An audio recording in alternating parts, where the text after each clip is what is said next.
بسم الآب والابن والروح القدس الإله الواحد أمين. تحل علينا نعمته ورحمته من الآن وإلى الأبد أمين. هذا اليوم يوم فريد في مسيرة الكنيسة عبر السنة الكنسية. هذا اليوم عيد سيدي كبير نحتفل به في دخول السيد المسيح إلى أورشليم، وهذا اليوم هو الأحد السابع في الصوم المقدس، وهو يعتبر الأحد الأخير قبل احتفالنا بعيد القيامة في الأحد القادم إذا أراد ربنا وعشنا. هذا اليوم يتميز بثلاث علامات مهمة. العلامة الأولى أننا نجري في خلال صلاة باكر دورة الشعانين، ودورة الشعانين دورة الزعف هي مثال لما صنعه أهل أورشليم عندما استقبلوا المسيح القادم إليهم. وهذه الدورة بحسب ترتيب الكنيسة نتوقف عند 12 أيقونة تمثل الكنيسة كلها، وهذه الأيقونات نبدأ بأمنا العذراء والملائكة والرسل والقديس ماري مرقس والآباء الشهداء مثل ماري جرجس والآباء النساك مثل القديس أنبا أنطونيوس، ونتوقف أيضا عند مداخل الكنيسة المداخل البحري والإبلي، ونصلي أجزاء من العهد الجديد من البشائر الأربعة، ونصلي مقاطع من المزامير. فكأن كل أيقونة تمثل السمائيين ونحن هنا على الأرض في هذا الزمان. وأيضا نقرأ جزء من المزامير يمثل أبرار العهد القديم، ونقرأ جزء من البشائر الأربعة وهم يمثلون أبرار العهد الجديد. وده يبين لنا إزاي الكنيسة كلها مرتبطة على الأرض وفي السماء. العلامة الثانية أننا عندما نقرأ فصل الإنجيل لهذا القداس إنما نقرأه من البشائر الأربعة وليس من بشارة واحدة كما هو معتاد في كل قداسات السنة. نقرأ الإنجيل من البشائر الأربعة وهو يقص علينا دخول المسيح أورشليم والأحداث المصاحبة التي وقعت. العلامة الثالثة أننا بعد أن ننهي صلوات القداس تقيم الكنيسة طقسا سنويا نسميه طقس الجناز العام. فلأن أحد الزعف يعتبر هو المدخل إلى أسبوع الآلام، ولذلك لا ننشغل بأي أمر آخر سوى آلام المسيح التي هي من أجلنا. ولذلك رتبت الكنيسة أن يكون الجناز العام هو جناز نحضره نحن الأحياء ولا نعلم متى تنتهي حياتنا أو يختار الله أحدا منا. ولذلك نحضر هذا الجناز ونصلي على المياه، وتحفظ هذه المياه خلال أيام البسخة كلها خلال هذا الأسبوع، لئلا يختار الله نفسا فلا ننشغل بها عن آلام المسيح ونستخدم المياه المصلية لوداعه. هذه العلامات الثلاثة لهذا اليوم، ولذلك هو يوم فريد. الأمر الآخر أننا نحتفل بدخول المسيح إلى أورشليم، وكان أهل أورشليم وقتها في قمة الفرح، كانوا فرحانين قوي. ولما نسألهم أنتوا فرحانين ليه سنجد أكثر من إجابة. الإجابة الأولى كانوا فرحانين لأنهم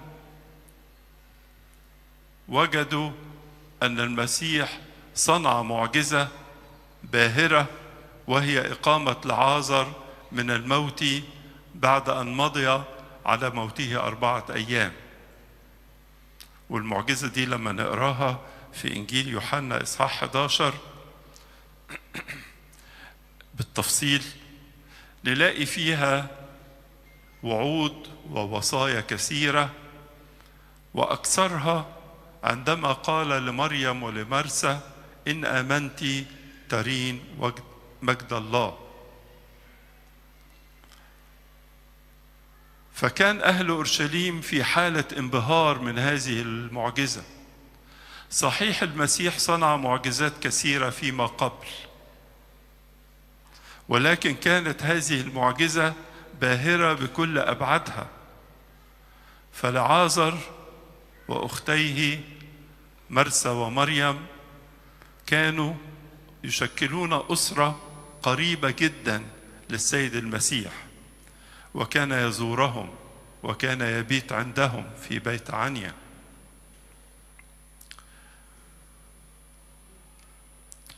وكان وفاة لعازر كانت حدث كبير، وهو ما قال عنه إن حبيبنا قد نام على لعازر لما جاله خبر إنه مات. وتأخر السيد المسيح، وبعد 4 أيام حل في هذه المدينة، وطبعا آلام شديدة، ولكنه وقف أمام القبر وقال: لعازر هلم خارجا، وأقيم لعازر. عشان كده امبارح بنحتفل بسبت العازر. فكان اندهاشهم بهذه المعجزة اندهاش، فخرجوا يشوفوا المسيح العظيم ده عمل المعجزة دي، كانوا فرحانين. فرح آخر جعلهم يخرجون أنهم أرادوا أن يكون المسيح مخلصا لهم. كانوا يحكمون، كانت الإمبراطورية الرومانية تحكم الشعب، كانت تحتل الأرض. والسيد المسيح نظروه عندما سمعوا تعاليمه ورأوا معجزاته، وتقابلوا معه في مناسبات عديدة خلال خدمته. رأوا أنه يكون المخلص، فخرجوا لكي ما يدعونه مخلصا لهم. صحيح كانت فكرتهم عن الخلاص الأرضي، خلاص من الاستعمار، من الاحتلال، احتلال الرومان، ولكن المسيح لم يأتي لهذا. ولكنهم كانوا يصرخون ويطلبون أن يخلصهم، فخرجوا بفرح كبير يستقبلوا المسيح. ونحن أمام المشاهد دهيت يمكن أن نتعلم العديد من الدروس، ولكن اخترت لكم 3 دروس يمكن أن نتعلمها ونعيشها في حياتنا اليوم. الدرس الأول نسميه درس المشاركة. لما خرجوا ما خرجوش الكبار بس والصغيرين خلوهم في البيت، لا، الكبار، الرجال والنساء والأولاد والبنات خرجوا كلهم في مظاهرة حب. ودرس المشاركة الذي أريد أن تعرفوه وهو كيف نشرك أبنائنا الصغار فيما نصنعه. يعني لما تقف تصلي، تصليش لوحدك، هات ابنك وبنتك الصغيرين خليهم يشوفوك وانت بتصلي.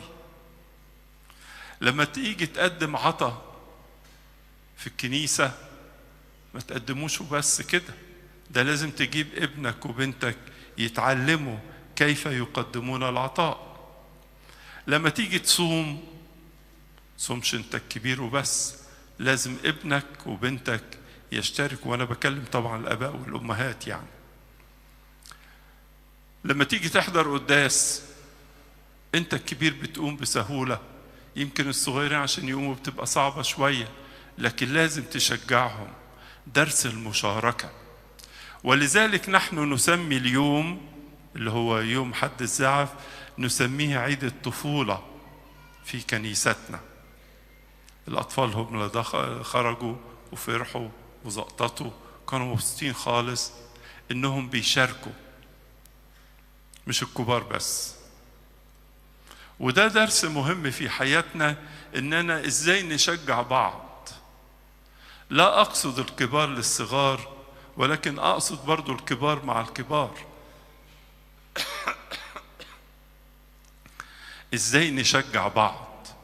بالتأكيد أهل أورشليم شجعوا أبنائهم وبناتهم وخرجوا بهذه الصورة الجميلة اللي بنحتفل بيها. فأول درس اتعلمه النهاردة إنك ما تبقاش لوحدك، لازم تبقى مشارك وتعلم الآخرين، بالذات الصغار، علشان يلقطوا. لما بيشوفوك بترشم الصليب هيتعلموا منك، لما بيشوفوك بتتكلم بطريقة حلوة هيتعلموا منك، لما يشوف أسلوبك وطريقتك بأسلوب جيد هيتعلموا منك. يسموا هذا التعليم بالالتقاط، الواحد يلقط. ويقولوا على الأطفال أنهم أفضل أجهزة تسجيل. الأطفال أفضل أجهزة تسجيل، اللي بيشوفوه في الكبار هيعملوه في الصغار. ده أول درس، درس المشاركة. الدرس الثاني هو درس البساطة. كان دخول السيد المسيح إلى أورشليم بسيطا جدا. استخدم أتان وجحش بن أتان، وده من الحيوانات المسالمة جدا، ودخل أورشليم دخول الملوك، ولكن يستخدم هذه الوسيلة البسيطة جدا. وأيضا استقبلوا المسيح بزعف النخيل اللي بنمسكه في إيدينا، وأغصان الشجر، والشجر الكتير اللي كان هناك هو شجر الزيتون. وقلعوا ثيابهم الخارجية دهيت وابتدوا يفرشوها على الأرض، علامة ترحيب كبير خالص. بساطة. دايما الحياة البسيطة حياة جميلة.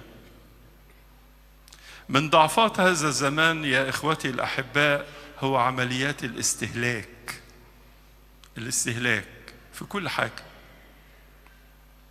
وأحيانا عمليات الإنسان عايز يعيش في الوجاهة الاجتماعية، مع أن الحياة البسيطة فيها جمال خاص.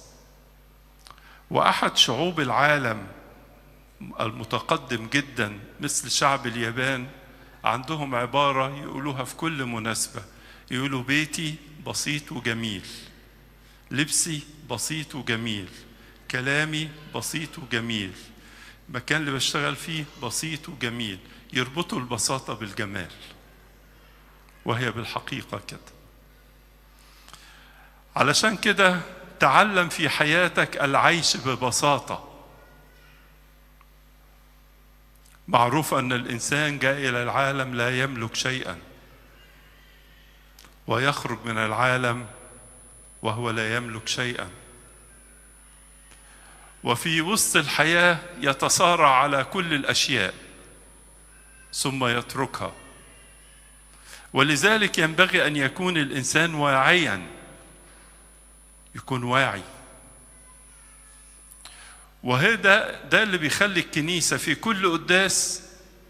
كل قداس تقول علينا عبارة تكررها على الدوام. تقول ايه؟ لا تحب العالم. انتوا مش عارفينها ولا ايه؟ لا تحب العالم دي وصية لنا كلنا. اوعى تفتكر هي عبارة ختامية وخلاص، دي آية في الكتاب. لا تحب العالم ولا الأشياء التي في العالم. نعيش في العالم، نستخدم الحاجة، استخدمها، لكن مش نملكها أو تملكنا، مش نتصارع عليها، مش هختلف مع أخويا أو مع أختي على شيء سيصير إلى التراب. البساطة، العيش ببساطة. أرجوك تنتبه إلى هذا المفهوم.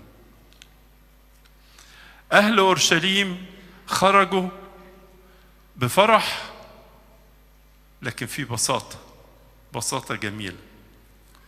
وخلي البساطة عنوان لحياتك، والبساطة تجعلك دائما تفكر في السماء،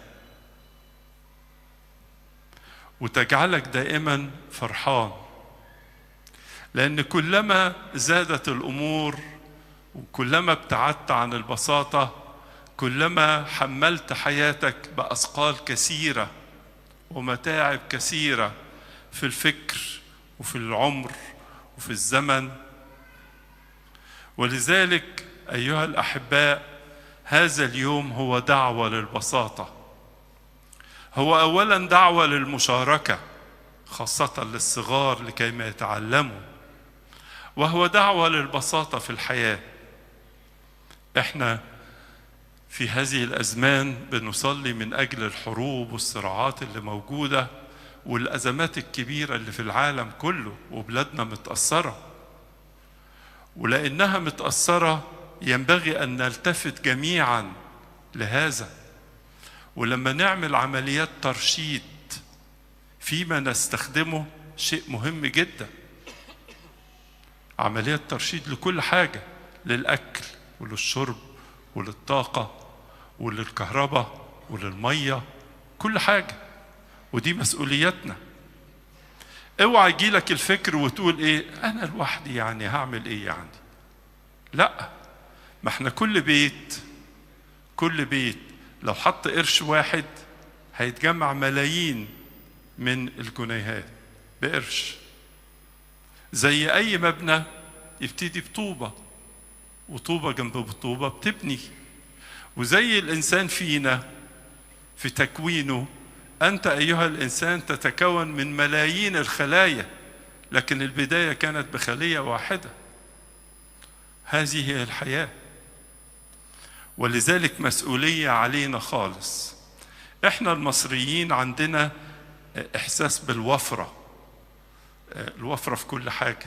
نشكر ربنا أنه بيدينا عطايا كتير، ولكن لقمة الخبز يوجد ملايين من الناس لا يجدوها.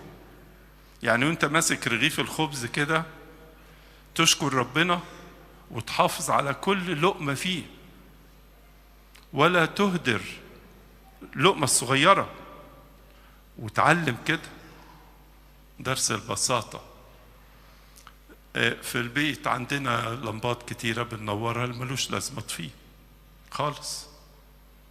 احنا في النهار نشكر ربنا بلادنا منيرة وفيها شمس وفي النهار وبنعيش حياتنا. انتبه، درس البساطة، البساطة والجمال. الدرس الثالث الذي يمكن أن نتعلمه في هذا اليوم الفريد هو درس التسبيح. درس التسبيح. كانوا يستقبلون السيد المسيح بالأناشيد ويستقبلونه بالتسابيح، وزي ما بنعمل في ألحاننا وترانيمنا ومدايحنا بنعمل كده. والتسبيح هنا انصب على كلمة واحدة مهمة جدا، وهي كلمة أوصنا. هي ليست كلمة عربية، لها أصول يونانية ودخلت إلى اللغة العبرية. أوصنا وهوشعنا وخلصنا. وهي هذه الكلمة تحوي صلاة. كانوا يصلونه قديما عندما يريدون أن السماء تمطر، عايزين مطر ده خير، فكانت دعوة توسل وصلاة من أجل أن يستجيب الله. مع الأيام تغيرت معانيها وصارت خلصنا يا ابن داود. خلصنا من الاستعمار، من الاحتلال. خلصنا، نريد أن نكون أحرارا. ولكنهم كانوا يفكرون أرضيا. أما المسيح فجاء يخلصنا مما يمنعنا من السماء، مما صنع حاجزا بين الأرض والسماء. جاء يخلصنا من الخطية التي هي مرض الروح، وهي الثقل في حياة الإنسان. وعندما يخلصنا من الخطية نصير بالحقيقة أحرارا. كانوا يصرخون أوصلنا في الأعالي مبارك الآتي باسم الرب، وكل دي تعابير وتسابيح جميلة، ولكن مفهومهم كان مفهوما محصورا في الأرض. وده يفسر لكم ان بعد 4-5 أيام وقفوا قدام المسيح وقالوا اسلوبه اسلوبه، اتغيروا على طول. هم فاكرين بقى ملك جاي بسلاح وجاي بقى يخلص وجاي بقوة أرضية، وبعدين فوجئوا انه بيتصلب. جت لهم صدمة، ولذلك صرخوا يومها صرخة كبيرة: اسلوبوا اسلوبوا، دموا علينا وعلى أولادنا، شهدوا على أنفسهم. هنا نأخذ فقط فكرة ودرس التسبيح. التسبيح، انت بتقف تصلي في البيت حلو قوي، الصلاة ما هيش كلام بس، ده لما الصلاة تبقى ممزوجة بالمشاعر وبالنغمات وبالألحان وبالترانيم وبالمدايح والتسابيح، هي أفضل ما يمكن أن نقدمه لله. تعلم التسبيح مهما كان قليلا، ولكن دي أكتر حاجة نقدر نقدمها لربنا. هقدم إيه يعني؟ ما أنا ما أعرفش أقدم غير كلام، مش كلام ناشف، لا، كلام ملحن بالنغمات أو بالموسيقى. هو ده أفضل ما أقدمه لله. وده السبب اللي بيخلينا نقول في التسابيح: اسمك حلو ومبارك في أفواه قديسيك، زي بصلية السبت. اسمك حلو ومبارك في أفواه قديسيك. هذه الدروس أيها الأحباء دعوة للمشاركة، مشاركة الصغار أمام الكبار، ودعوة للبساطة لأن في البساطة جمال، ودعوة للتسبيح لأنه أفضل ما يمكن أن نقدمه لله. ده اليوم. عشان كده وانت في القداس النهاردة ارفع قلبك وراجع نفسك واستعد بقى، ده احنا داخلين على أسبوع الآلام، واستعد لهذه الأيام المقدسة، واستعد في حياتك.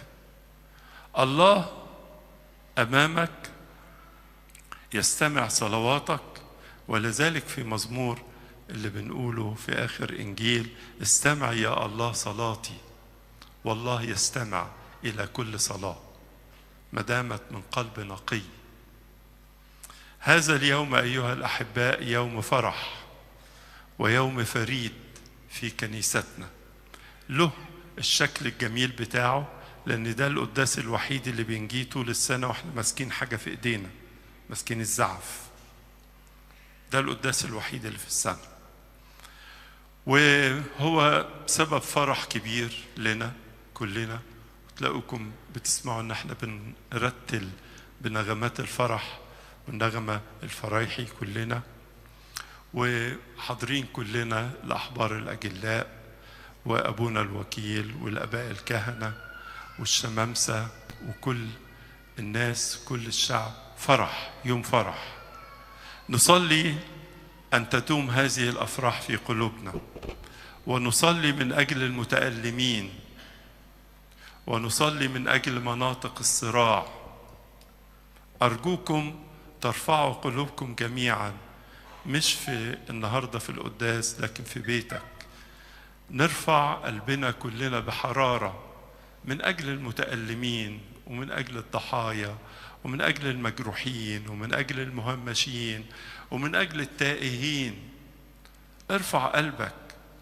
أنت لما تشوف أخبار أو تسمع أخبار، من فضلك حولها إلى صلاة، حولها لصلاة، والصلاة تصنع المعجزات. ربنا يحافظ عليكم، ويوم مجيد ويوم مفرح لإلهنا كل مجد وكرامة من الآن وإلى الأبد.